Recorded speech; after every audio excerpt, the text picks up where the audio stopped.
Hi everyone, my name is Jennifer, and today I will be talking about my favorite Ayn Rand quote. Actually, my favorite Ayn Rand quote has actually changed throughout the years because I've been reading Ayn Rand's work for more than 10 years, so it has changed throughout the years. But this one that I'm about to talk about has been my favorite for at least 2 years. And you know, it's actually very hard to pick a favorite Ayn Rand quote because Rand was a master at communicating very complex, really good ideas in very short sentences. So there's a lot of quotes to choose from, you know. So I'm just gonna show you a few examples so you know what I'm talking about in case you're very new to Ayn Rand. This one says, "The smallest minority on earth is the individual. Those who deny individual rights cannot claim to be defenders of minorities."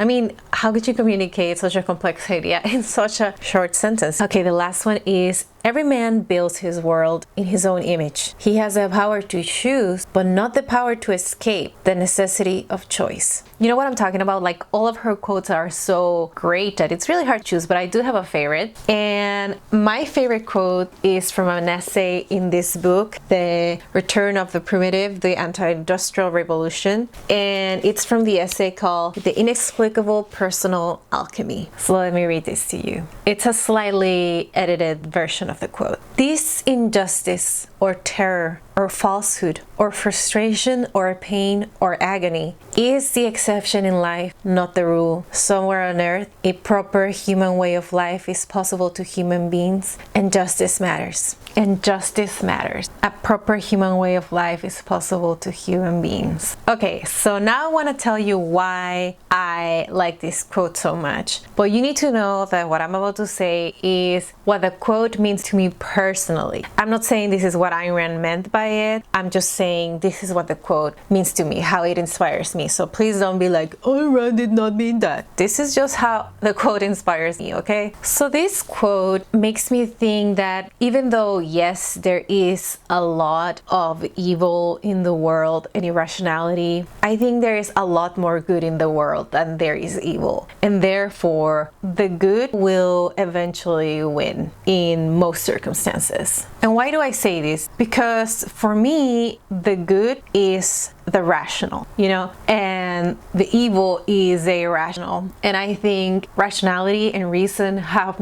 more power over irrationality, which means evil can be defeated with reason, with the mind. This is a quote that I think about, especially in times of hardship. If I'm going through a rough patch, it just reminds me that it's temporary. For example, if I'm the victim of an injustice, most of the time there are avenues I can take to try to right that wrong, you know. For example, if my car gets stolen, in most of the cases the police is going to be on my side and is going to try to help me get my car back or get justice. Or for example, if it's another type of injustice that cannot be easily fixed, for example, someone steals my bicycle and there were no cameras, nobody saw anything, and there's just no way to track down the thief, I'm never gonna get it back. One of the things that I can do, that this quote inspires me to do, is like to let go of the negative feeling and remember that, like, I want to be happy. It's not worth for me to dwell on the incident. So I think about focusing on the things that I do have, things that are going well, you know, to remind myself, hey, life is still worth living, and I can learn, you know, I'm not gonna leave my bike on the sidewalk anymore. I know this is a very random example, but I hope you get kind of what I'm trying to convey. At least here in America, I believe that if we are the victim of an injustice, most of the time the laws will be on our side to try to help us. And what if I'm the cause of my own pain? Well, this quote is also inspiring to me in those instances. For example, if I'm experiencing depression, I think about how that's not right. Like, I should not be depressed. That is not a proper human way of being. Therefore, it inspires me to find ways to fight against that depression. For example, by me trying to connect more with friends, or spending more quality time with the people I love, or by focusing more on my goals and working harder to attain them, or just by getting out of the house more to improve my mood.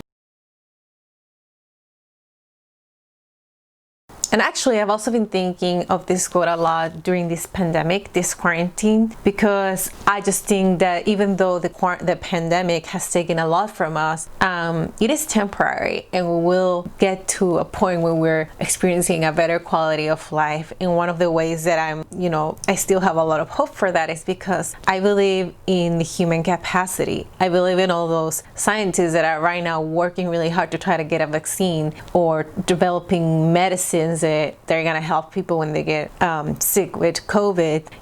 Thanks to them, thanks to their minds and their achievements, everyone else, we are going to get to experience a better way of life in hopefully a very short time. But maybe you are someone who has a really, really hard situation going on in your life, and you think, no, this quote doesn't apply to me. I don't think I'm ever gonna be happy. I think you're wrong. I think it's just a matter of timing. For example, you might be in a very tough situation in your life and people around you are not helpful and you don't have the courage to change things yourself. That doesn't mean it's gonna be like that forever.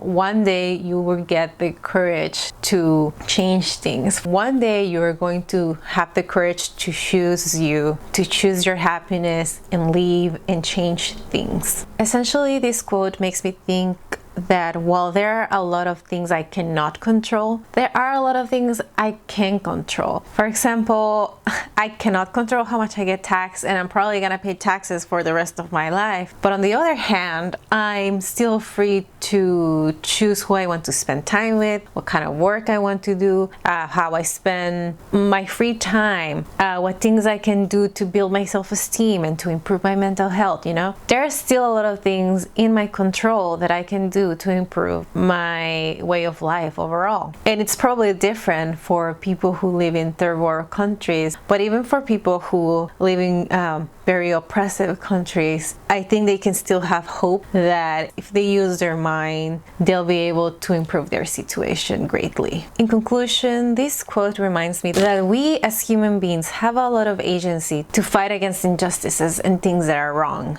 And we can have some faith in a positive outcome because I believe that most human beings are essentially good. And sure, there are some evil people out there and some good people with mixed premises, but I think that deep down most people want to be good. Like, sure, maybe your neighbor voted for the candidate you voted against, but let's say you had an accident in your house, your neighbor will probably come and help you because we want to be good and we care about people, not in an altruistic I must live for you and sacrifice my life for you kind of way, but in the sense that we want people to have good lives. We wish them well, at least that's how I see things. I've actually become a much more positive and optimistic person in recent years, like much more than how I was in my teens. And I have to give a lot of credit to Ayn Rand's philosophy because it has changed the way I think. And now I have a lot of trust in reason and the human mind and its ability to solve problems. And therefore, I think justice can be attained even if sometimes it's hard and even if sometimes it takes a lot of time. So that means a proper human way of life is possible, even if it takes some time. Anyways, that was it for this video. If you have the chance, please read the essay, The Inexplicable Personal Alchemy. I reread it when I was preparing this video, and it's such a good essay to read right now, in 2020 especially. The essay starts with an article, a very short article, but then Ayn Rand does an analysis of the article, and it's just really good. It's very inspiring. If you're looking for some inspiration, you should really read it. Anyways, there will be another video very soon, so stay tuned and thank you for watching.